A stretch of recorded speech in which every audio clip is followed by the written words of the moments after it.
ఓం శ్రీమాత్రే నమః. శ్యామలాదేవి నవరాత్రులలో 3వ రోజు నకులీ శ్యామలాదేవి అలంకారం.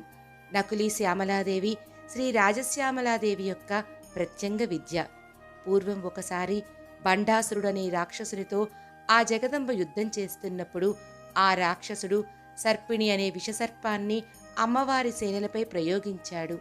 దానివలన ఇబ్బంది పడుతున్న దేవగణాలను చూసిన ఆ లలితాంబిక తన కింది దవడల నుండి ఒక గొప్ప శక్తి స్వరూపాన్ని సృష్టించింది. ఆమెయే నకులీశ్వరీదేవి. ఈ తల్లి పచ్చని రంగులో ఉండి తన హస్తముల యందు శంఖం, చక్రం, ఖడ్గం మరియు అభయముద్రలను పట్టుకొని అందంలో మాతంగిదేవిని పోలి ఉంటుంది. గరుక్మంతుని ఎక్కి బండాసునితో జరిగే యుద్ధంలోకి ప్రవేశించింది. ఆ తల్లి తన యొక్క 32 వజ్రాల వంటి దంతముల నుండి 32 కోట్ల ముంగీసలను సృష్టించి వాటితో ఆ రాక్షసుని విషసర్పాలను సంహరించి అపూర్వ విజయాన్ని సాధించింది. అందుకే నాటి నుండి ఆ తల్లిని వజ్రదంతిని అని పిలిచేవారు. నకులీశ్వరీదేవి జ్ఞానశక్తి స్వరూపిణి. మనలో ఉండే సర్పిణి కుండలియే.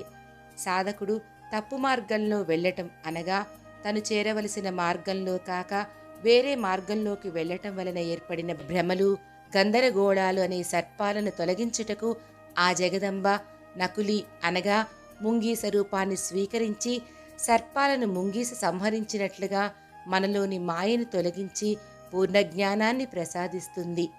జ్ఞానస్వరూపిణి అయిన ఈ తల్లిని నకులీ సరస్వతీదేవి, నకులీ వాగీశ్వరి అని కూడా వ్యవహరిస్తారు. రండి, శ్యామల నవరాత్రులలో మా ఇంట వేయించేసిన నకులీ శ్యామలాదేవిని దర్శించుకుందాం. వల్లకీ వాదనా ప్రక్రియాలోలతాళీతలాబద్ధతాటంకభూషా విశేషాన్వితే సిద్ధ సమ్మానితే దివ్యహాలా మధుద్వేలహేలాలసచ్చక్షురాందోలనశ్రీ సమాక్షిప్త కర్ణైకనీలోత్పలే శ్యామలే పూరితాశేషలోకాభివాంఛాఫలే.